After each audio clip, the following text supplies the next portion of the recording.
Садыр Жапаров депутаттар алдында өкмөт башчылыкка талапкер катары сөз сүйлөдү. Садыр Жапаров Жогорку кеңештин кезексиз жыйынында Кыргызстандын өкмөт башчысы катары сөз сүйлөп жатат. Ал өкмөттүн программасы да, курамы да азырынча өзгөртүлбөй турганын билдирди. 4-октябрдагы парламенттик шайлоодон кийин Кыргызстанда бул жараяндын жыйынтыгынан нааразылардын митингинен соң саясий абал курчуп турат. 6-октябрдагы митингден кийин президенттин кеңсеси жана парламент жайгашкан имараттын ичи талкаланган. Премьер-министр Кубатбек Боронов 9-октябрда президенттин жарлыгы менен отставкага кеткен. 6-октябрда Достук мейманканасында депутаттардын жыйыны өтүп, анда саясатчы Садыр Жапаров премьерликке сунушталганы кабарланган. Бирок бул жыйындын мыйзамдуулугунан шек саноо пайда болгон.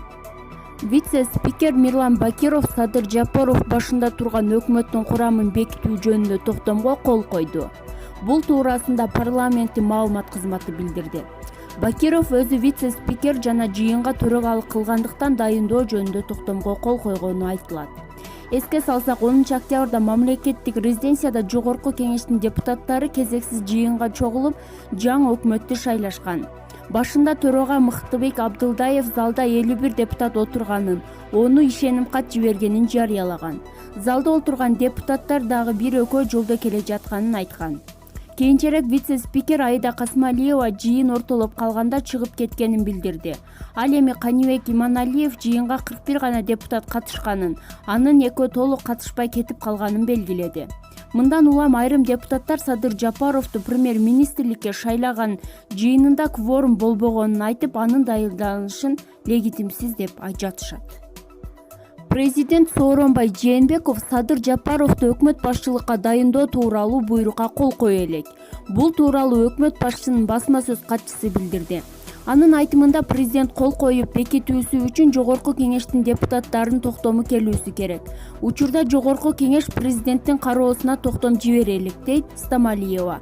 Эске салсак, 10-октябрда Аларча резиденциясында Жогорку кеңештин кезексиз жыйыны өтүп, анда Садыр Жапаров баштаган өкмөттүн курамы бекитилген. Бүгүнкү кырдаалды президент Сооронбай Жээнбековдон башка эч ким жөнгө сала албайт. Бүтүн Кыргызстан партиясынын лидери Адахан Мадымаров азаттык үналгысына курган маегинде президент Сооронбай Жээнбековду азыр кызматтан кетүүгө чакыргандар өлкөнү коркунучка кептей турганын билдирген.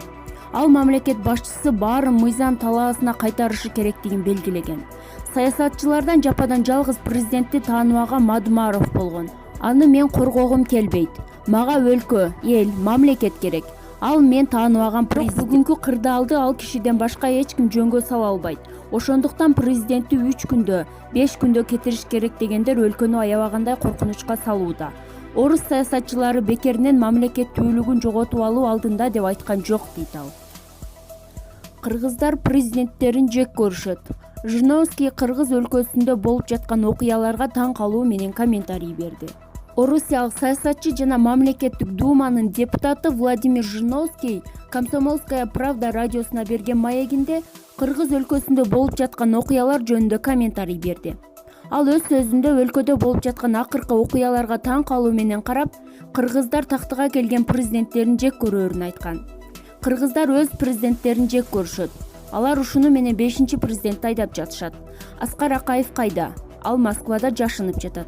Курманбек Бакиев кайда? Белоруссияда жашынып жүрөт. Алмазбек Атамбаев кайда? Түрмөдө жатат.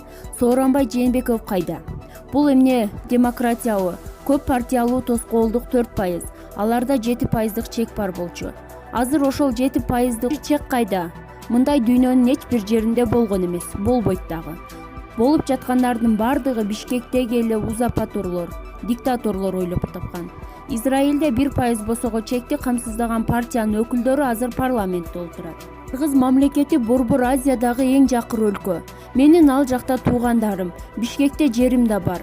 Өлкө жакыр болгондуктан өзүмө тиешелүү жерди да сата албай жатам. Бизге ал жер мураска Совет бийлигинин тушунда берилген. Азыр ал жерде үйлөр бар, Бишкектин борборуна айланды. Мен өзүм ал жактанмын, Алматыга жакын жерде, 150 чакырым. Дүйшөмбү шаарынан менин туугандарымды 90-жылдары кууп чыгышкан деп билдирген журналист.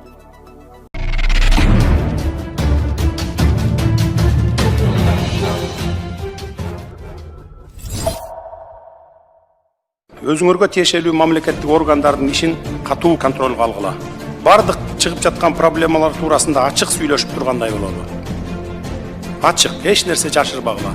Болгон маалыматты болгондой жеткирип туруңуздар. Учурда өкмөткө эң чоң жүк милдеттер жүктөлүп жатат. Конституция боюнча да аткаруу бийлигинин башкы органы катары өкмөт мамлекеттик социалдык экономикалык абалына толугу менен жооп берет.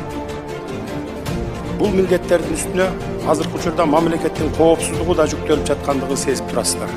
Нагрузка көбөйөт аппаратка. Демек, аппаратка билекти түрүнүп иштөөгө туура келет. Өзүңөргө тиешелүү мамлекеттик органдардын ишин катуу контролго алгыла. Бардык чыгып жаткан проблемалар туурасында ачык сүйлөшүп тургандай болобу.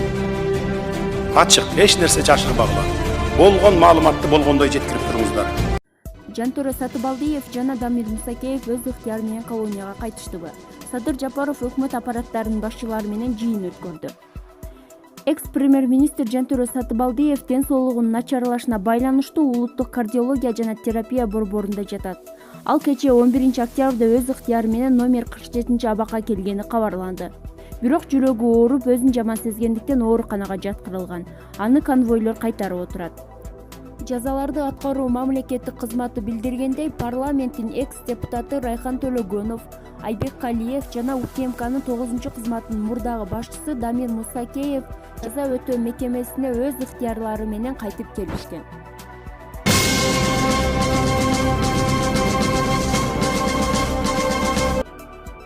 Кыргызстандын премьер-министри Садыр Жапаров өкмөттүн аппаратынын түзүмдүк бөлүмдөрүнүн жетекчилери менен жыйын өткөрдү. Бул тууралуу өкмөттүн аппаратынын маалыматтык камсыздоо бөлүмү билдирет. Садыр Жапаров өлкө чоң саясий жана экономикалык реформалардын алдында турганын белгиледи. Өлкөнүн мындан ары өнүгүшү үчүн туруктуулукту сактоо маанилүү. Бардык мамлекеттик органдар штаттык режимде иштеши зарыл. Биздин алдыбызда мамлекетти башкаруу тутумун оптималдаштыруу жана бюрократиялык тоскоолдуктарды азайтуу, экономикалык активдүүлүктү калыбына келтирүү жана бизнести колдоо боюнча милдеттер турат. Бул багыттагы иш-чаралар кыска убакыттын аралыгында аткарылууга тийиш, деди ал. Жыйындын соңунда өкмөттүн аппаратынын түзүмдүк бөлүмдөрүнө бир катар тапшырмалар берилди. Алар күз-кыш мезгилинен туруктуу өтүүнү камсыздоо, коронавирустук инфекциянын жайылышына каршы күрөшүү боюнча чараларды кабыл алуу, бизнес коомчулук өкүлдөрү менен жолугушууларды уюштуруу, донордук уюмдар менен жолугушууларды өткөрүү, социалдык төлөмдүн өз учурунда төлөнүп берилишин камсыздоо, салык жана бажы процедураларын фискалдаштыруу боюнча программаларды ишке ашыруу, коомдук жана азык-түлүктүк коопсуздукту камсыздоо.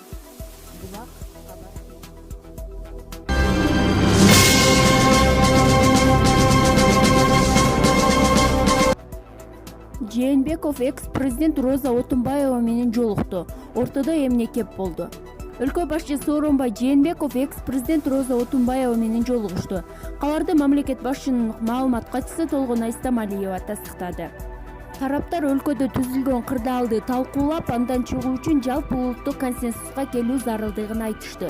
Жолугушуу жекшемби күнү болду. Президент өлкөдөгү абалга тынчсызданып, андан чыгуу боюнча өз көз караштарын сунуштаган баардык коомдук жана саясий ишмерлер менен жолугууда, деп айтылат билдирүүдө. Эске салсак, Бишкек шаарында 5 октябрда жогорку кеңешке болгон парламенттик шайлоонун жыйынтыгына нааразы болгон жарандардын толкундоосу жаралып, кечки ала тоо аянтында турган. Ал эми кечинде аларды күч органдары кууп таратууга аракет кылган. Көп өтпөй эле кайрадан ала тоо аянтына келип, андан соң Ак үйдү басып алган. Кийин экс-президент Алмазбек Атамбаевди, Садыр Жапаровду жана бир катар саясатчыларды абактан бошотуп алган. 6 октябрда БШК шайлоонун жыйынтыгын жокко чыгарган.